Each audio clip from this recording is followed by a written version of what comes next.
Hey, everybody, welcome back to Practical Liberty. My name's Henry Bingaman. I know I've been talking to a lot of politicians recently, but the point of the podcast is practical liberty. Is like, what can you do to become more free in your own life? And my guest today, really nobody exemplifies that better than John Bush. Hey, thanks for having me. So I was introduced to you by our mutual friend, Tom Woods, The one, the only. who has he introduced you as a libertarian bookstore owner who figured out marketing and managed to grow this.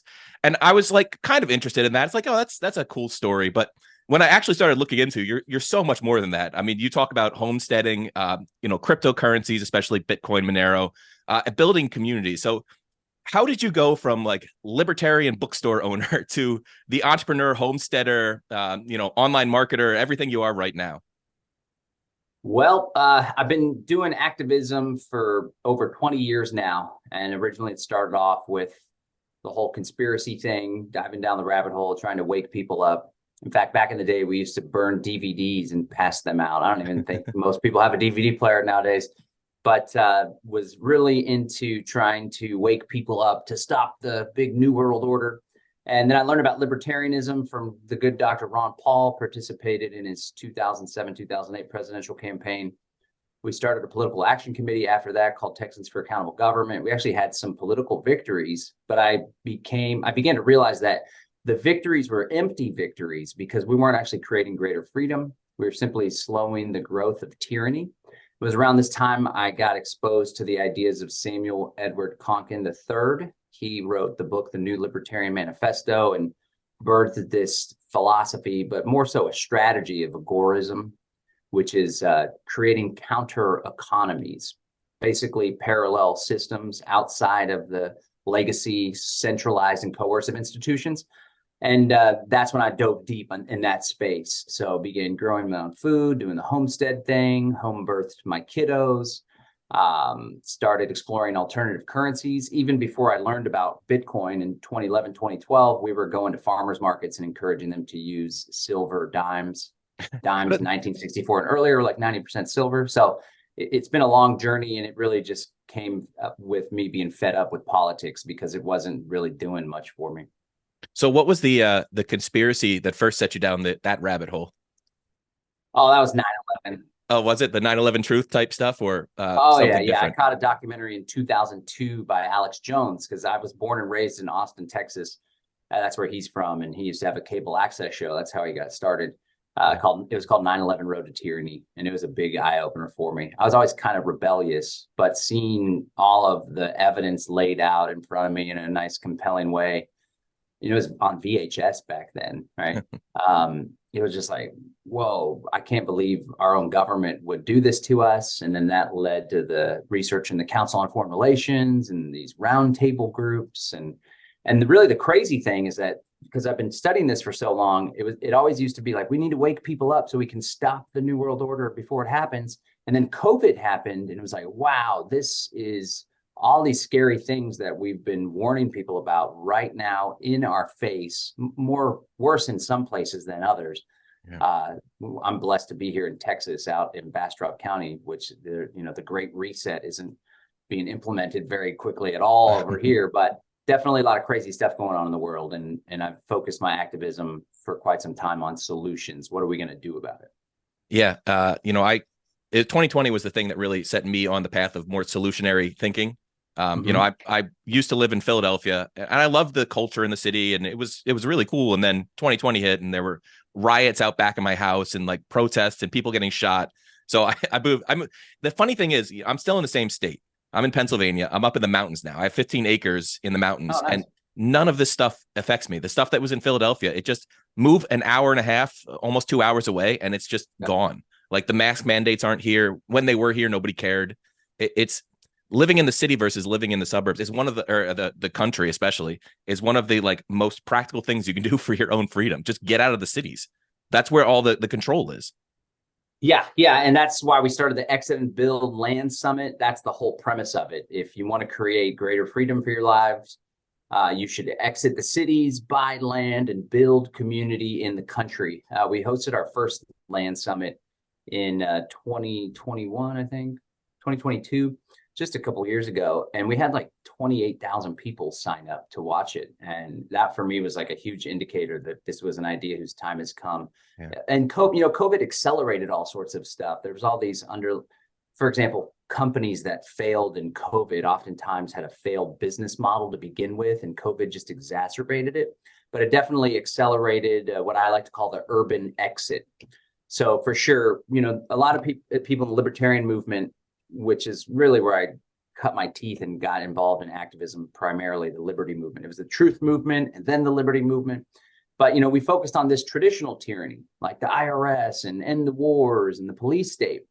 But as time has gone on, it turns out that, the enemy that we should be focused on more so, not that all of that is not important and we shouldn't focus on that, is this whole technocracy thing, this surveillance system that's being built all around us, this desire by oligarchs and non-governmental organizations to create a rule by scientific dictatorship. And that's what COVID really just, this whole great reset concept, right, from the World Economic Forum.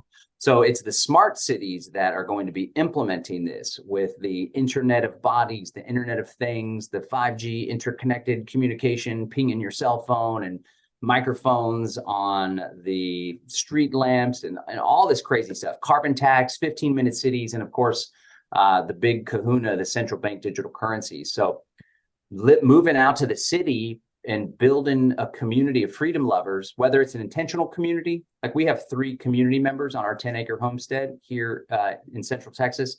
So you either can actually build a community, which I think is optimal, or you at least get to know your neighbors or get to know the freedom people down the road. We created the Freedom Cell Network actually to help facilitate those connections all over the world. There's over 40,000 people that are part of this community of solutions-focused freedom lovers. But yeah, you're right. Nothing is more effective than getting out of the city with all the tyranny, the chaos, the infighting, the like hardcore nanny state progressivism that's just gone so weird and woke.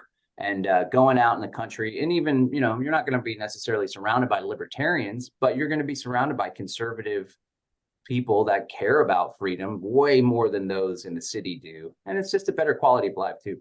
Yeah. So it's interesting. I'm surrounded by, so I got out of the cities because a lot of the same reasons that like you did, I'm sure. But building a community is actually much harder in some cases, being out of the city. Even in the city, it's easier. There are more libertarians in the city. We're just all under the same oppressive state. I'm out here and, I drive, it's 30-minute drive to the grocery store if I want to get something, but I'm driving past like 42-foot Trump signs, right? Like these giant flags. And I get along perfectly fine with Republicans and Trump supporters, but they're not really my people. So there's one other libertarian that I met up here. He was a farmer that's actually selling me some fruit trees to put in on my property. But like, we were like little girls, like excited to finally meet another person. So how do you build a community when you're surrounded by people they're good people? They're more right than some of the progressives on some of these issues, but at the same time, they're still big government. They would never abolish the FBI, although that's turning. So like how do you build a community when you're in one of these like isolated areas? Well, they want to abolish the FBI when the Democrats are in power, but then you put their guy in power and the FBI is their best friend. I would encourage people first to check out the Freedom Cells website. So we've actually created a map where people can register. It's freedomcells.org, cells like cells in the body, freedomcells.org. You register, there's some questions like, what are your skills? What's your goals? What are you looking for? Do you have land? Are you looking for land? Are you looking to meet up right now or just connect online? And then you can add yourself to a map. Now, we encourage people not to put their home address for privacy and security reasons. Put a park down the street, a coffee shop down the road that you could potentially meet people at. But a lot of people are surprised to find that there's folks in their area. And then if there's nobody in your area, if you happen to be if you're in a city or a mid-sized city, there's going to be someone in your area, almost guaranteed. That doesn't always mean that they're willing to meet up though, or maybe they're not active anymore or whatever. Sometimes people are kind of awkward and have social anxiety, which I encourage people to overcome. It's critical that we connect with people and our neighbors and such. Anyway, if there's no one in your area, then we're looking to you to put a little pin there. And again, park down the street, whatever, because there's other people that may have checked in on the website, 6 months ago and, oh, nobody's there. This is a bust. I'm going back to my computer. But if you put your map there, if you put yourself on the map, then other people will see. So that's one thing. Oftentimes you may find that you thought that you were alone, but there's actually somebody right down the street, or at least within 20 minutes or so. Secondly, I would encourage people to try to build shared value based on shared values. So identify folks, people that are Trump. There's a lot of people that aren't so extreme, that they're like in the middle, or at least they're like, I care about freedom, but I don't really know what's going on. Or they're like, I really didn't care about politics, but this COVID thing freaked me out. But they haven't really had the opportunity to learn about libertarianism or self-ownership or free markets or how government really works, right? So if you find somebody that's like, I know there's a problem, I'm trying to prepare myself, but they don't really have that political awareness, then you could become their buddy and, strike up a conversation, be pals and have coffee and start to kind of inject those libertarian talking points. And then another thing is this whole move here strategy. The Free State Project, of course, has perfected that. They have, I don't know, 5,000 or 6,000 people that have moved to the small state of New Hampshire, which has a very small population, and they're actually influencing state government. I'm not a government influence kind of guy or politician or politics lobbying, but they actually are doing it successfully. So that's pretty cool. But, find a good area that's relatively free, move there, encourage your friends to move there. Like here at Live Free Academy, the company that I operate, we're really helping to facilitate that urban exit, and people are moving out of cities in mass. And so it's like, well, where are we going to move? If you're in a rural area, that's a cool place to be with, no income tax and not an onerous government, relatively not an onerous government. Then you can kind of be a beacon. Move here, come join us. We got a few people here. We're doing cool stuff. Here's a great place to move. And again, I just want to reiterate the Freedom Cell Network, because like it's a tool, it's free to register, and it's literally built to help freedom people find one another. Yeah, freedomcells.org. I'm definitely going to go drop a pin when we get off this podcast. So I'm curious about the staying in America versus leaving is kind of a big debate among people who are kind of watching what's going on. I just put together a course with my friend Tane Nix. We called it Plan B. We're going to rename it because birth control and exiting the country are two different topics that we don't want to get confused with. But it's about, he talks about getting out of the country, getting a second residency. So like, you don't want to be trapped here when it goes down. Like, what are your thoughts on, I mean, if the worst tyranny, like the CDBCs and all that stuff get implemented and the full tyranny comes that we see could happen right now, not that necessarily it's destined to, because people are pushing back, but it could happen. What's your view on being in the country versus out of the country? Like, do you think it's smart to get second residency, or are you like kind of, I'm just, die on this land. This is my country, my land. I'm going to do what I can. No, I definitely am not like that patriot thing where it's like, America, I'm going to fight till the end. I'm like, I got kids. I don't want to die. Thomas Jefferson said the tree of liberty should be watered with the blood of patriots and tyrants every 20 years or something, or every couple generations. That sounds like a terrible thing to do. Like there's always going to be a revolution every 20 years or so. That is, why would we have a system that's even necessary, or why would we even applaud it? No disrespect to old Thomas Jefferson. He's one of my favorite founding fathers, but come on, man, that's terrible. They're probably all hyped up on macho masculinity and stuff, having just defeated the British. But just to throw that, to answer that part of the question, the whole patriotic fervor thing. No, I'm not like America. I'm like, practically speaking, what's the best place to exist, where I can have an impact, where I can leave a legacy for my kids, and where we can experience freedom and peace. I had an old mentor, and he used to say, peace plus freedom equals liberty. So you can be free. For example, I did the whole no driver's license thing for a while, and I wasn't at peace because I was always looking over my shoulders. And at one point I racked up 5 tickets within a 2-year period. I'd always fight them in court. And they're like, the next ticket you get your driver's license suspended for 2 years. So it's like, you're playing this game, kid, but now you're going to really not be able to drive. Or next time you drive, it goes to a class B misdemeanor, blah, blah, blah. Anyway, I was free, or at least I thought I was, but I wasn't at peace. So where can I exist where I can not only be most free, but also have relative peace as far as the bureaucrats not pounding the door down? And I firmly believe that America is that place. Well, I firmly believe that certain states in America are that place. And it's interesting, to Woods. I met Woods through the whole nullification movement that he was a big part of. We used to put on these conferences called Nullify Now. A Okay. nonprofit that I was a part of would host it and be the fiduciary agent. That was all Michael Bolden and the 10th Amendment Center, Hmm. partnered with our nonprofit. And of course, Tom Woods was always the keynote, and he wrote this great book on nullification. And for a while, when I was into political activism, that was the strategy, right? Like 10th Amendment, states' rights, let's decentralize this whole federalism thing. And then as I became, more of an anarchist and voluntarist, I was like, it's all a big joke. That doesn't even matter anymore. The federal government doesn't care. But then again, with COVID was like a big eye opener in so many ways. It was like, it actually does make a big difference what state you reside in. Because here we have Florida and Texas and Tennessee and South Dakota. Tennessee, not so much, but South Dakota. Compare that to California and New Jersey. And then, like you were sharing, you break it down even further. Philadelphia to rural Pennsylvania is a total night and day. Austin, Texas, where I was born and raised, to Bastrop County, just one county over, 45-minute drive, total night and day.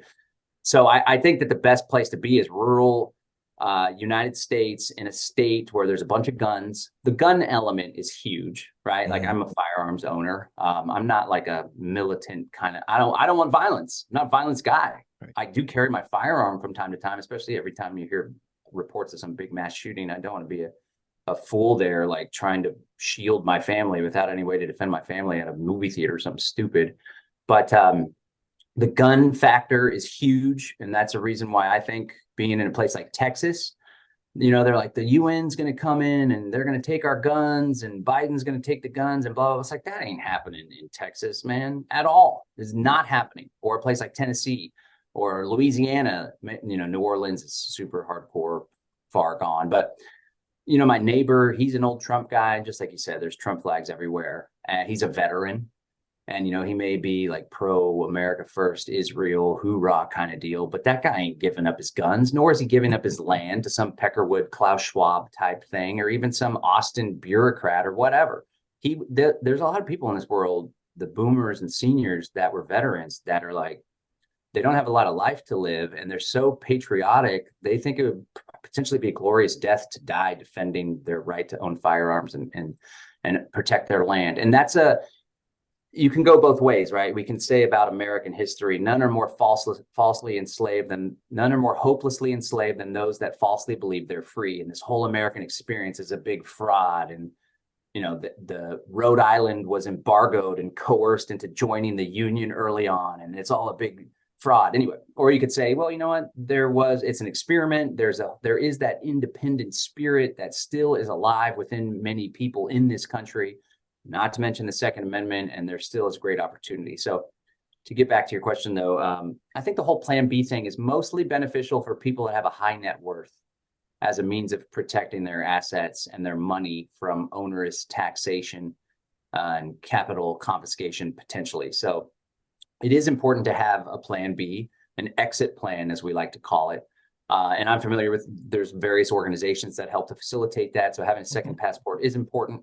But ultimately, I believe that the whole CBDC agenda and the Great Reset is going to be successful in large part. And what we're trying to do with this whole exit and build movement is not only exit the cities, but exit the system, the centralized coercive systems, and build an alternative. And it's my belief that if we can gather enough people who recognize their inherent sovereignty and who have practical strategies, and if we do the legwork to build these parallel institutions that are necessary to meet our common wants and needs without having to rely on big government or big tech or big corporations, then I think people can have their Great Reset and New World Order over there, and we can carve out a little piece of freedom out in the country. And I honestly think rural Texas is a great place to do it. Tennessee is a really great place to do it as well. Other than that, I think Mexico is a great place to be. The federal government is very weak in Mexico, and if you get out in the rural areas of Mexico, and if you're not involved in drugs or anything stupid or getting drunk at a bar, it's extremely safe for expatriates and for Americans. So that's an option. Of course, there's the Panama, Nicaragua path as well. But I think mostly that play is important for folks that have a high net worth. If not, then I would encourage people to get out of the city into a country area like Texas or Tennessee and hunker down with some freedom friends and just live your life. I think there's just speaking of locations, the Yucatan Peninsula in Mexico is incredibly safe. You're right. The government, they're too caught up in the cartel wars on the up, actually closer to the American border to care about Sure. anybody. And so Mexico is actually growing very quickly. Panama's a great place. Nicaragua, like you said, even Costa Rica has some good spots. So, Oh yeah, yeah. and the investment opportunities in some of those countries, because they're growing like 1950s 1960s America, because they have the technology and the government's kind of staying out of the way in the way our government somewhat used to stay out of the way. So to the guns point, once you get out to the country, it's actually hard to imagine the local sheriffs coming door to door, in my county, and like asking people for their guns. The sheriffs would never even attempt to do it. That's suicide. So like, yeah. It's easier to imagine when you're in a city or a suburb, like, okay, maybe the cops come door to door, or the ATF does, but out here, there's nobody coming. So the guns, we've already won that debate, I think. Like, luckily, yeah. For whatever protections the Constitution has offered, the Second Amendment is one of the ones that seems to have stuck. Yeah.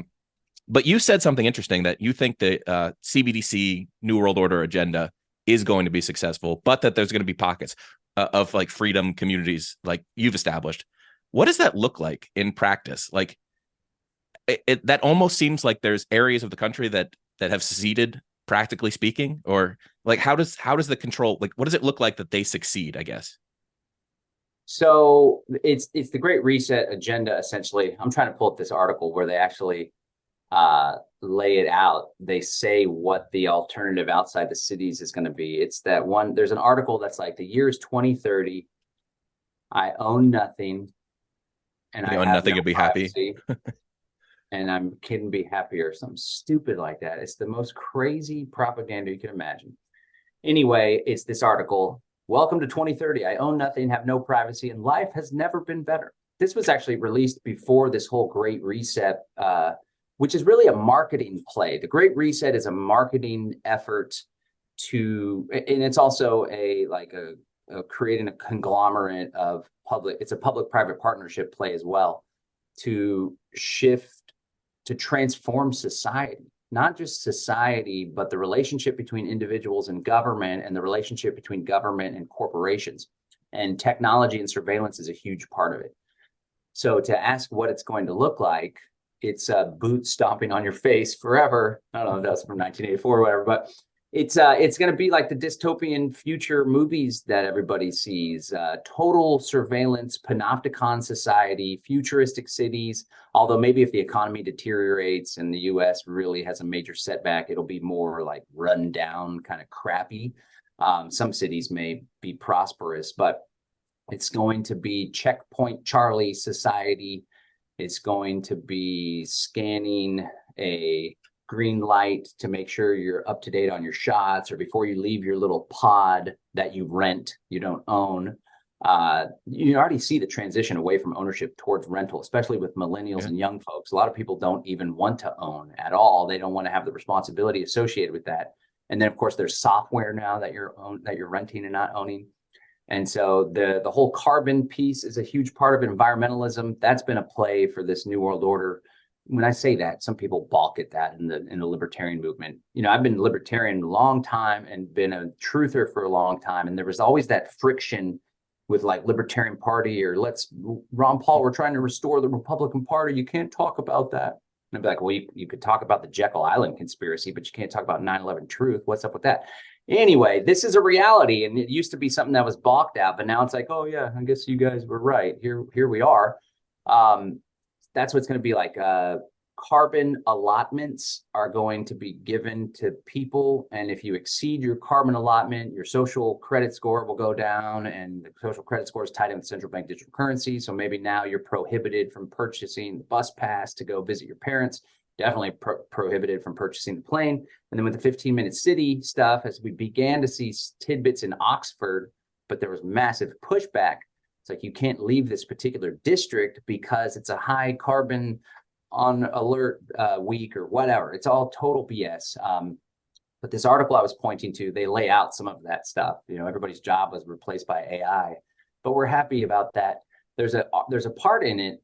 it's a section. It says they live different kinds of lives outside the city. So to get back to your question, what does that look like? They actually were experimenting, like theorizing what that might look like. My biggest concern is all the people who do not live in our city, those we lost on the way, those who decided that it became too much, all this technology, those who felt obsolete and useless when robots and AI took over big parts of our jobs, those who got upset with the political system and turned against it. They live different kind of lives outside of the city. Some have formed little self-supplying communities. Others just stay in the empty and abandoned houses in small 19th century villages. And then get this, once in a while, I get real annoyed about the fact I have no real privacy, nowhere I can go and not be registered. I know that somewhere everything I do, think, and dream of is recorded. Just hope that nobody will use it against me. Anyway, this was an article written by somebody that works with the world, that is part of the World Economic Forum in 2017. But the real answer to the question, and I always get into mindset and empowerment stuff with the work that I do. There's a quote that I picked up from the biography of Jeff Bezos, The Everything Store. And it says, it's easier to create the future than to predict it. So for everybody listening, I want to encourage people just to step into their power and believe that we have the ability to create a future that we desire, that's based on the philosophy of liberty. We don't have to sit by idly as the architects of the New World Order run roughshod over our rights and erect these massive prison cities and smart cities and 15-minute cities. We can chart out a different course. And then to get back to agorism, which, you had libertarianism and, the whole body of libertarianism, and then you have political libertarianism. And then I don't want to offend anyone. I don't know what your involvement with the Libertarian Party is, but I think nothing is more inept or a waste of time than more so than the Libertarian Party personally. And then you had agorism, which was like, if you want to create liberty, you live the philosophy of liberty consistently by participating in the counter economy and creating these parallel systems. And so I believe this is the path forward. Agorism, we take freedom into our own hands. We build the world that we want to live in. And it takes getting out from behind the computer, not bitching and complaining, not endlessly wasting away most of our time at a 40-hour work week job that we don't even get fulfillment from. We're working for someone else, and shifting our lives, our sustenance, our abilities, our thoughts, our focus on, let's actually build this world that's necessary so the future generations, our children, our posterity doesn't have to be enslaved by this digital ID mark of the beast system. So to answer your question, I'd say we're building it right now. We've got 120 people here in a rural area east of Austin. There's 600 in Austin, and we're getting together, we're connecting, we're raising our kids together, we're growing food together. I'm buying half a slaughtered pig with Bitcoin from the local pig farmer that's 20 minutes up the road in rural Bastrop County, and we're making it happen. I mean, that's beautiful. That's exactly what I that's the world I picture, right? Is that you have to get rid of their, fiat currency. You can't survive. Once you actually get onto an alternative currency that's viable, a lot of possibilities open up, right? A lot of freedom possibilities open up. So I know, I mean, you've talked. So one of the things I talk about a lot, I've run a couple hundred people through my mobile money skill stack exercise, because you do need to be part of the economy. And so I have a course on freelancing that, again, a couple hundred people have gone through. People are shocked when they actually just realize what skills they have. It takes a lot of work for people to write it out and figure out what they can do, but people are more capable than they let themselves believe. So you can take this into your own hands and get out there and start doing this stuff. I do want to talk about some of those currencies though, because you've taught. So I guess I would fall in the Bitcoin maxi camp, and you've talked a little bit about Monero, right? So what do you see as the viable path forward for alternative currencies, for lack of a better term? Sure. So yeah, I've been in the Bitcoin space for 10 years now, and it's kind of wild. Early on, I got into it because I was an end the Fed guy. Yeah. And I realized if we want to end the Fed, we have to end our use of Federal Reserve notes. We're chanting end the Fed, begging Ron Paul to pass HR 1207 or whatever. And meanwhile, we're spending dollars for everything and not using alternative currencies. I was saying that when I didn't even know about Bitcoin. And I learned about Bitcoin. I was like, whoa, this is it. This is the way. this is going to end the Federal Reserve and the central banks. And I guess I underestimated them because they're so cunning. They're like, oh, you guys are into digital currencies. Oh, we got a digital currency now. And I honestly think that the CBDCs were accelerated because Bitcoin and cryptocurrencies, stable coins specifically, pose such a threat to their order and their dominance. Pretty cool, actually. We have every reason to be optimistic. Like, even though there's a lot of craziness in the world, we're winning in so many ways. And now people are threatened by BlackRock getting into Bitcoin, but it's actually like everybody has a mind. It's a lot of people in our freedom community, especially if they're conspiracy minded and they like just spend all their time researching the New World Order and binging Rumble documentaries and focusing on how powerful they are, then that's what they'll think and that's what they'll experience. But the more you live free and trade with alternative currencies, the more freedom you'll create. But in all reality, I think that the large institutions are having to hop on board the gravy train of Bitcoin. And then the legacy institutions are completely bankrupt, literally, and failing and crumbling from within. And Bitcoin, like the BlackRock guy said, was it Larry Fink? He's like, Bitcoin is a flight to safety. Can you imagine the world we're living in now where the head of BlackRock, it's Fink, right? Larry Fink's the head of BlackRock. I think that's right. He's like, it's a flight to safety. It was just 5-6 years ago when it was like Bitcoin, some kooky, stupid thing, internet money. It's all speculative. It's too risky. And I always been saying for years now, and now it's proven out. Now Larry Fink has hopped on board that it used to be the case that it was too risky to get involved in Bitcoin for, normal folks. Now it's too risky not to be involved in Bitcoin. I think that's very positive. Another thing, too, is everyone's like, the world's crashing around us. It's all failing. But really, the legacy institutions are the ones that are failing. And these new, cool, freedom-minded systems are the ones that are succeeding. But I'm a big Bitcoin guy. What does Jack Spirko says? He says, I'm not a Bitcoin maximalist. I'm a shitcoin minimalist. Yeah, I love that. I do think Bitcoin is obviously the most predominant. And when it comes to a means of protecting, preserving, or growing wealth, Bitcoin is the obvious play because that's what the financial institutions are getting involved with. It has the cap, the supply cap. It has the biggest network effect. It is the most secure cryptocurrency because it still has proof of work. For folks not familiar, that's where you actually have to use energy in order to run these computers that all try to solve this puzzle. And that's who gets to verify the transactions. It ensures decentralization, but it also ensures that if a bad actor wants to overtake this network, this decentralized network, they're going to have to spin up a bunch of these computers, create a bunch of these new chips because they're application-specific chips, ASIC chips. It's going to take a whole lot of money, a whole lot of time, a whole lot of innovation, and a whole lot of energy. And then when you get into this Michael Saylor thing, like, he kind of blew my mind with this whole like Bitcoin is energy and it's taking energy and putting it into this digital form that can preserve the energy and input, pretty wild and phenomenal. So I'm a big Bitcoin guy when it comes to preserving wealth. And the sad thing is a lot of people aren't familiar with, the history of the block size wars. So Bitcoin was originally intended to be peer-to-peer digital cash, transactional, commerce. And then you have an optimal currency when not only is it a store of value, but it's also a transactional thing. But because the block size wars went to this stupid layer 2, let's trade on top of Bitcoin, and then we settle on Bitcoin, and Bitcoin's a settlement layer. It doesn't say settlement layer anywhere in the white paper. Not that we have to adhere to what the original white paper said, but it is a good starting point.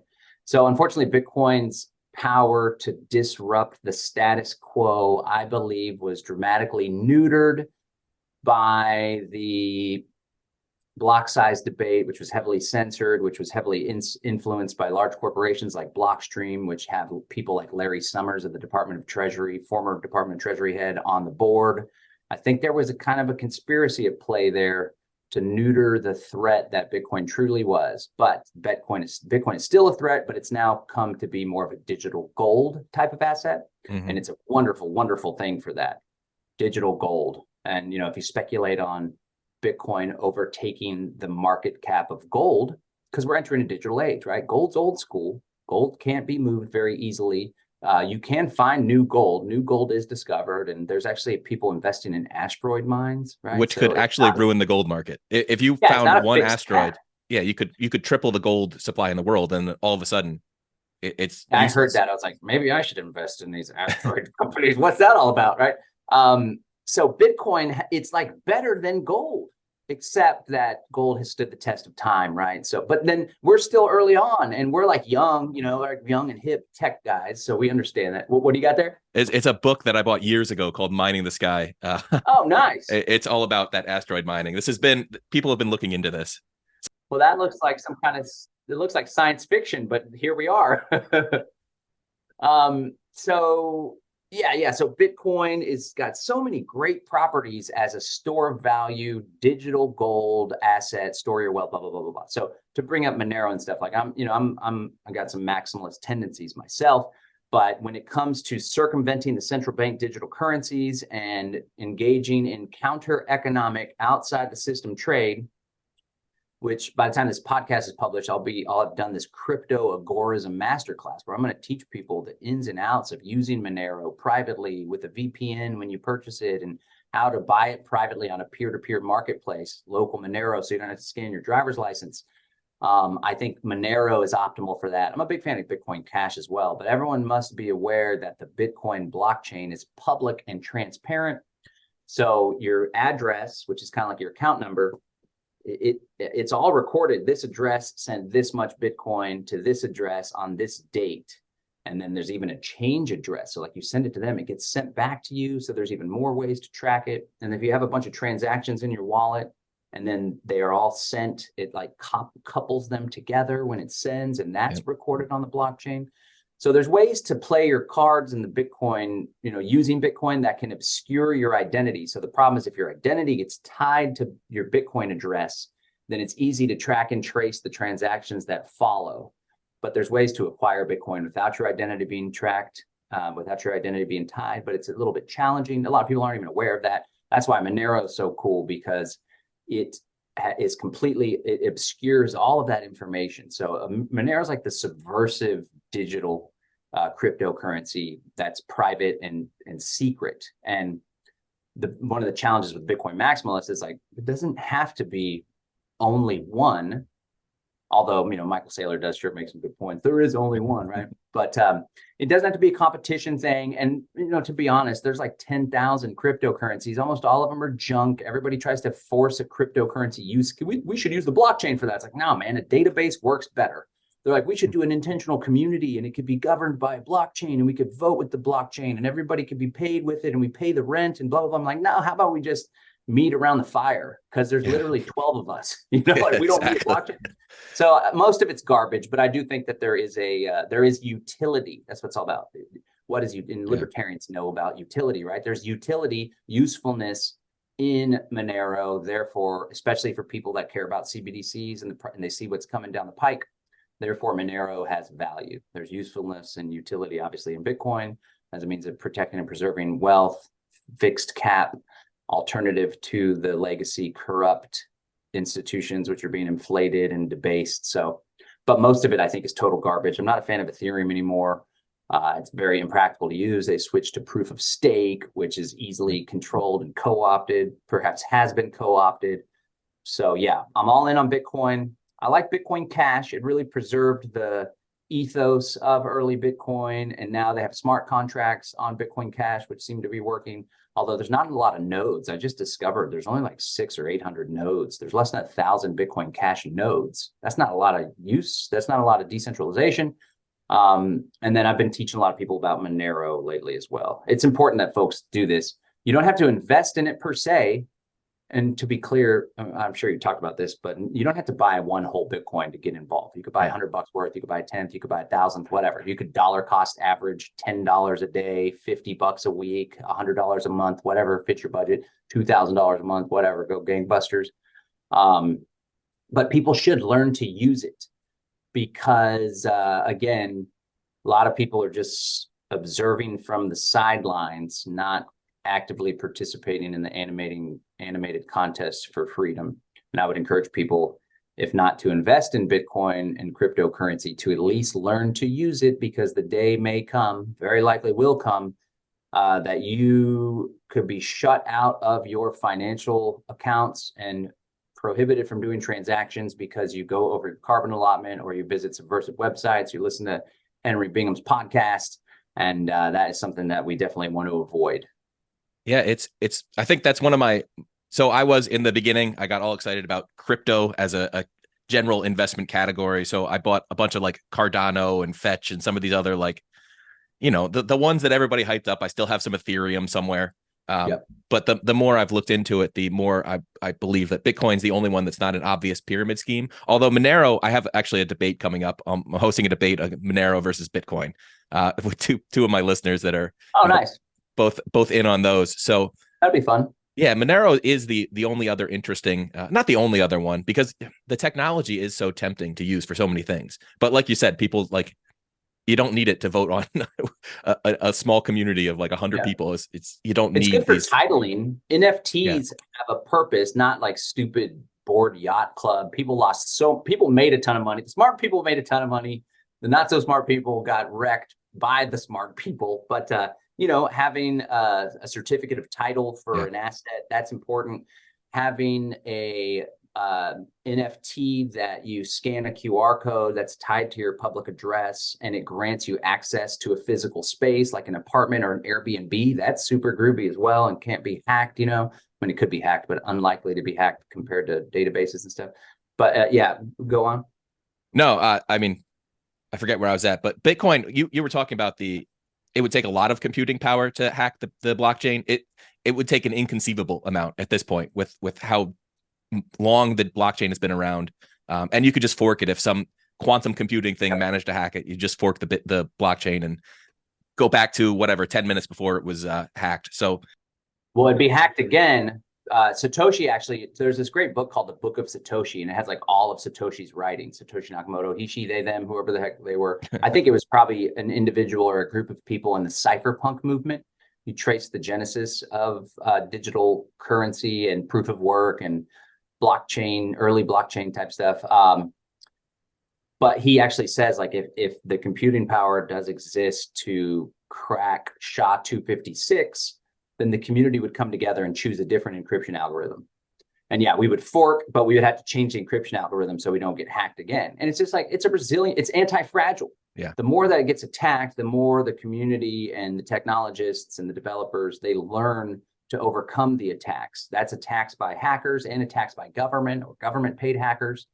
So man, I'm all in. And I like pull back. There's been periods where I pull back, but then I reconvince myself to be super dedicated. And like, it's a great goal for people, especially if you have the means. Well, everybody has the means. They could take your course and learn how to, start a side hustle or whatever. You could start a side hustle for the sole purpose of funding your Bitcoin acquisition, right?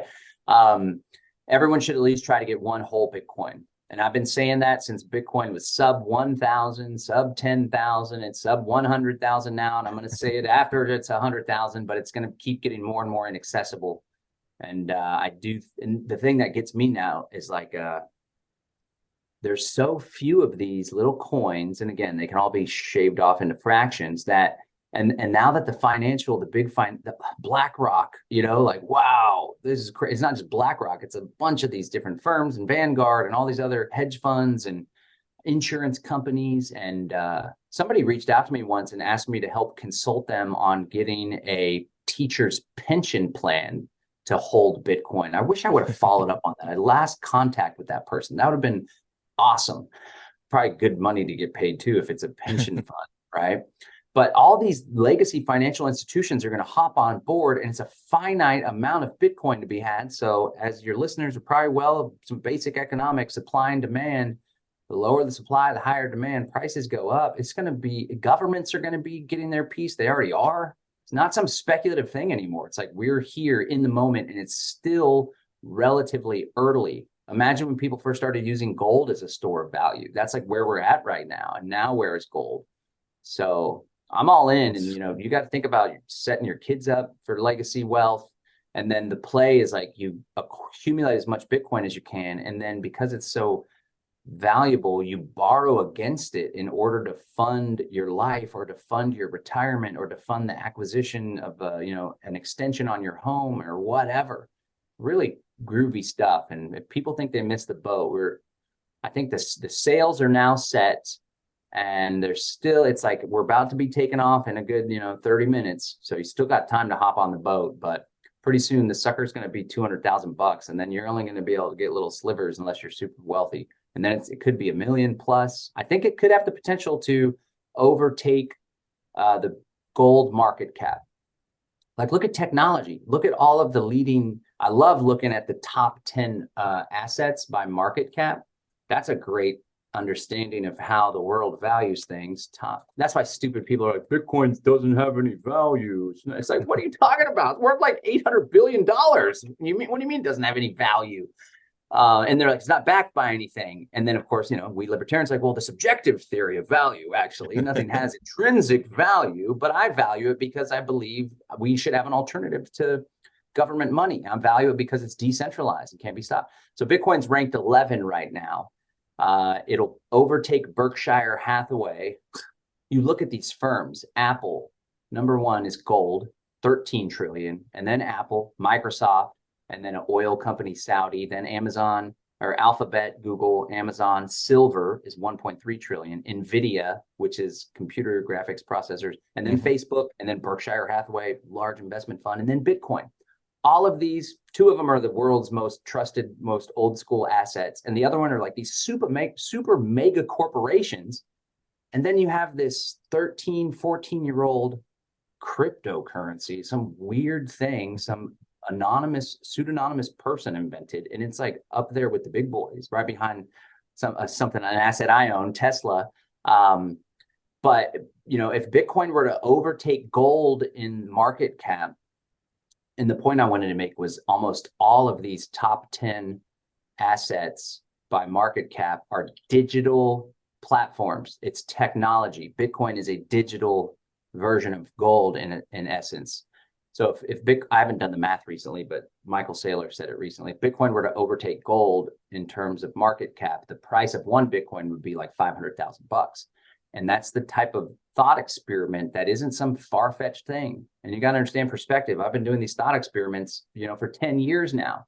And it was this weird thing. And my brother-in-law was laughing at me, and now it's like, what's up now? It keeps outperforming the S&P 500. And like, people need to really look for it seriously. And one more thing, because again, I'm always on the mindset piece. So what I've come to learn, and I literally did the Bitcoin Basics for Boomers and Beginners workshop and taught hundreds of seniors and boomers. And I literally broadcasted to the world, if you struggle with computers, if you're anxious with smartphones, I'm going to teach you how to do Bitcoin. And I knew I set myself up for a challenge, but we knocked it out of the park in this 2-day workshop. And by the end, everybody had their wallet set up and their receiving address. And I sent $1 worth of Bitcoin cash to the 200 people that were still on the Zoom at that point. It was really cool. But I noticed that there's two things. One, people that miss the boat, they think they missed the boat. They're the ones, one of the guys that I work with, actually. I've started telling him recently when I caught the bug again, or I just was trying to look out for my buddy. He's doing well with our company. And I'm like, bro, you're a young dude. You don't have a lot of expenses. You need to be buying some Bitcoin with that money that I'm paying you. I was telling him that when it was like 28K, it's 27K. And then it shot up to 34. And I was like, hey, man, remember when we started talking about this again recently? But, he's like, well, are you going to be telling me did you tell people to buy it when it was 60,000, blah, blah. And I was like, well, I counsel people not to buy at the top. But what I do teach people is dollar cost averaging. Sure. So you average it out over the roller coaster. But people that think they missed the boat, they then turn into detractors and they shut themselves off to the possibility of doing it because they don't want to feel that internal pain of making a mistake by not getting involved earlier. So it's easier just to double down on Bitcoin's bullshit, or it's going to go down in price, blah, blah, blah, blah, blah. That's one thing. So again, a lot of people aren't even aware of that internally. So you got to recognize that. You got to break through that internal obstacle to adopting Bitcoin, because it's good for everybody to adopt Bitcoin, at least some. If you're broke, you should skill up. you should take Right. Henry's course, right? Don't invest in Bitcoin, invest in yourself, but at least learn to use Bitcoin. So maybe buy 20 bucks or $100 worth and learn to use it, but put the rest of your money in investing in yourself and increasing your skills and increasing your ability to produce income. And then you start dabbling in what am I going to invest in down the road. But the other thing is people that are uncomfortable with technology. A lot of older folks. I can't even, I barely got an email. I can't met my smartphone overwhelms me. And so they're the types too that are like, well, the government will just shut it down. Or there's so many people that are like, what if the electric grid goes down, or there's an EMP, or the internet's going to get turned off? And I'm like, okay, I hear you. I hear you. Let me ask you this. What currency do you use for the large majority of your financial transactions? Every single one of them is Visa, MasterCard, right. Checking account transaction, Venmo, PayPal. Those are all screwed too if the internet goes down or the power goes down, not to mention they're already completely controlled and surveilled by the government. So what's the real reason why you're not getting into Bitcoin? Because obviously you're not concerned with that, or you wouldn't be doing all your transactions in this, that, or the other. And a lot of it comes down to the limiting belief that I'm not good at technology and I couldn't possibly learn this. And I want to avoid the discomfort of having to come face to face with that. So in the work I do at Live Free Academy, a huge part of it is mindset. So we try to get people to realize, like at the onset, like this is going to be challenging for you. And that's okay. Let's just take a deep breath and work through it because it's so important. Do you want the discomfort of feeling insecure that you screwed something up or you sent the wrong address or whatever? Or do you want the discomfort of having to decide whether you're going to continue to be able to make your ends meet and pay rent and your medical expenses and take a shot that you don't want, or you're going to be shut out of the economy? Which discomfort are you going to choose? It's always better to choose the former. And one of the interesting things is, and I talk about this a lot throughout the podcast, is that, yeah, there's the IRS, there's the government control, there's the surveillance, there's all this, but the thing that limits most people's freedom in reality, in the real world, is their own beliefs. It's just that they believe that they can't do something, or they believe they have to listen to this rule. It's why I love agorism so much, is because it's like, disrupting the system from within. You don't have to listen to all the rules. You can, Matthew Cersley calls it malicious compliance with the tax code, especially, is like you do things, you use every single rule by the book just to spite the state. But yeah, that limiting belief is, and it's funny because I've invested in a lot of Bitcoin, but I don't use it very much. I actually just had one coaching student pay in Bitcoin for the first time. So like I'm trying to, but there is that learning curve and you just have to get over it. It's not actually as complicated as it would seem from the outside. I remember this is one of my, I'm sure everybody has I missed the boat story with Bitcoin. Back in 2010 or 2011, Bitcoin was $100 at the time, or 99. And I was going to buy 20 Bitcoins. And I was supposed to meet this dude in a Barnes and Noble, and he was going to hand me a slip of paper with the keys. And nice. it got too weird, and I like chickened out. So I didn't buy it then. So I bought my first Bitcoin in the, I think, 5,000 range. And I did buy at the top. I think I bought in the $68,000 range too. Like I was buying along the way. I'm actually, I think, technically up now for the first time in a while on my average Bitcoin price. It's good to be up. Yeah, but it doesn't matter. I think we'll blow past 60,000 again in the next couple of years at some point. Yeah, you got to zoom out. Everybody needs to zoom out on everything, especially younger people. We're like in the moment.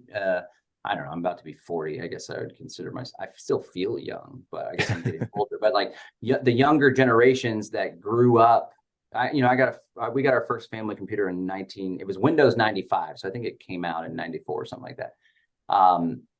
But kids now are growing up on YouTube Shorts and Reels, and it's like in TikTok, it's instant gratification. And the time preference is going to be shifted towards more, Amazon. People used to have to wait for this or that. Now we got instant access.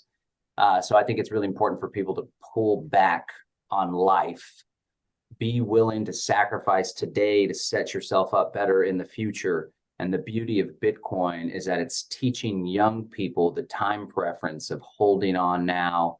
It's not a asset that's inflationary. I mean, it is inflationary, but there's a stable rate of inflation that's going to stop someday. And then become deflationary.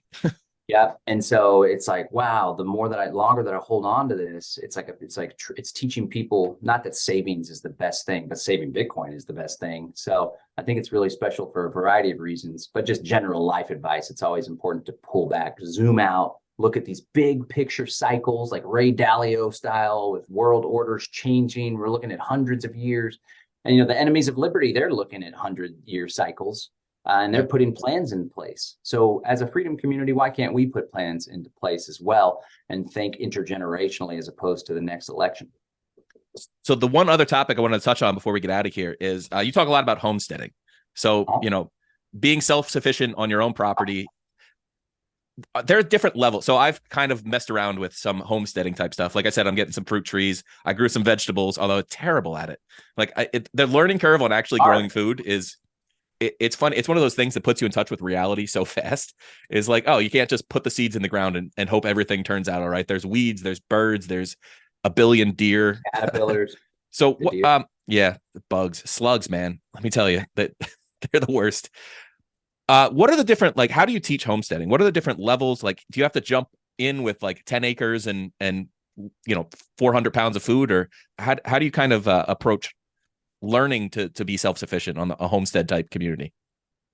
Well, to be totally honest, I'm better at teaching homesteading than I am at homesteading. I'm with you. It's been a struggle.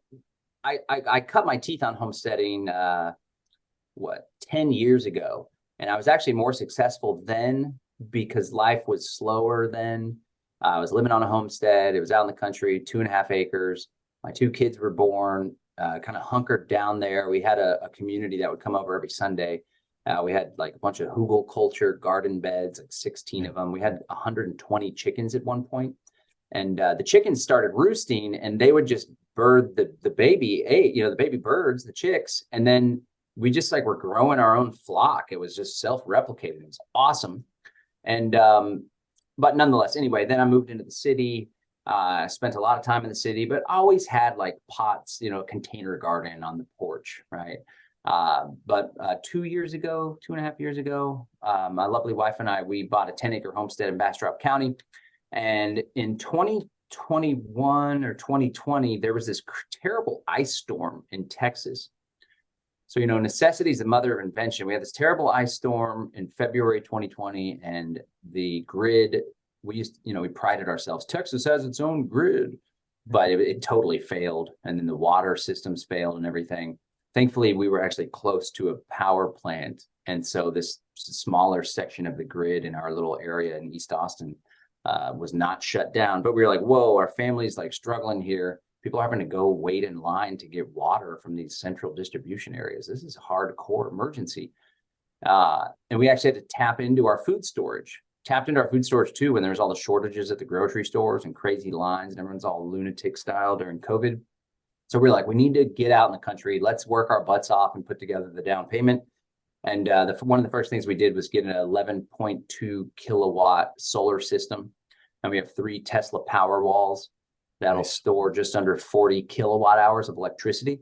So it's sufficient to power not only our house, but also maybe for a couple days with no sun. So we got a really nice solar system going.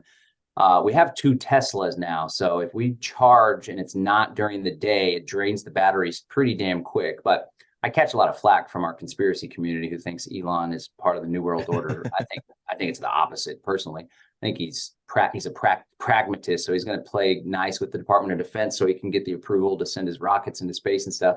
But it's actually kind of cool too because it's like everyone's got to go to the gas station.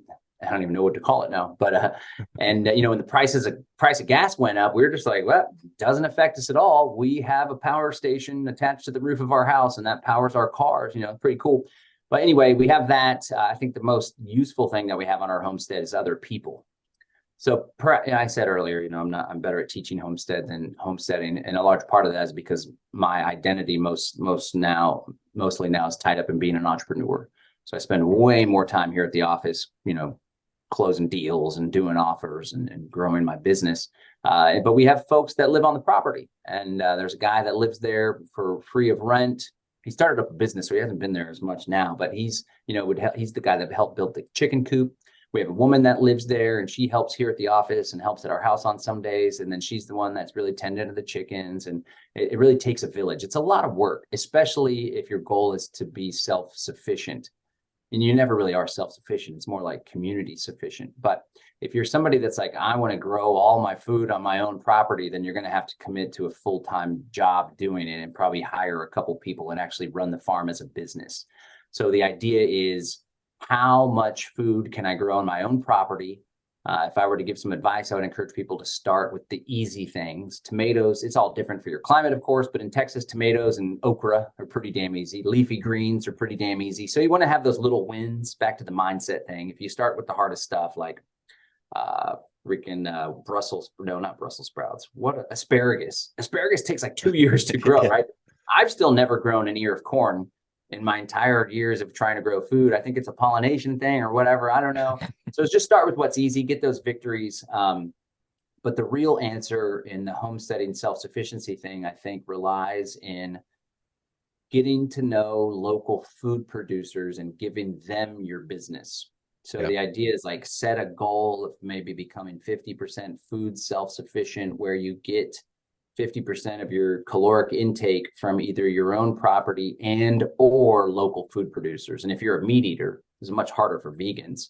Not a big fan of veganism personally, but if you're a meat eater, you get to know the local cattle ranchers, local chicken farmer, and now you're getting tons of calories by buying, half a butchered cow or something, putting it in the deep freezer.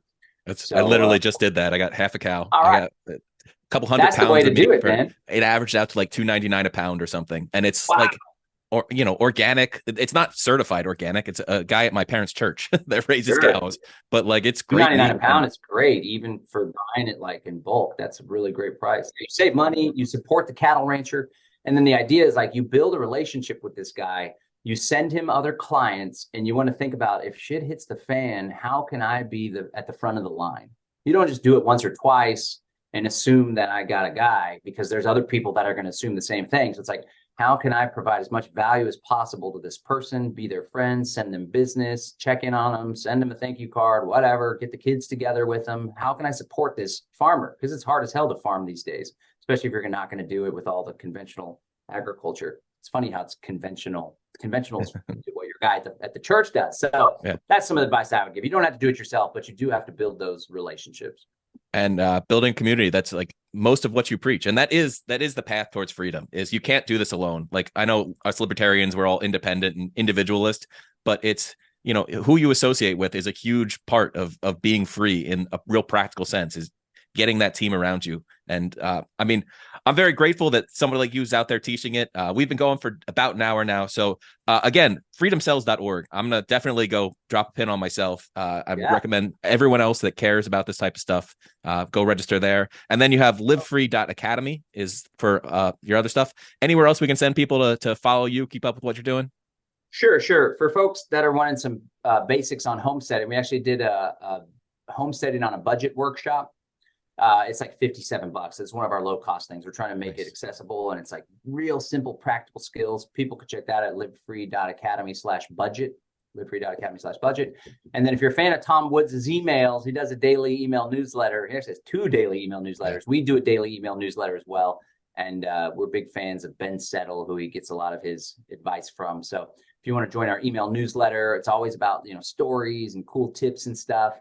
livefree.academy/email, livefree.academy/email. You'll be able to join our free daily email newsletter. And maybe we could talk another time about entrepreneurship and marketing, because I'm absolutely obsessed with it. And if people want to put themselves out there and succeed, even if it's activism or Libertarian Party stuff or whatever, like, you got to become a master marketer. It makes a world of difference. Yeah. I'm definitely up for having that conversation sometime. But I'll put links for everything in the show notes here. And John, man, it was great to meet you. Thanks so much for coming on. Yeah, great conversation. Thanks for having me. All right. And everybody, till next time, stay free.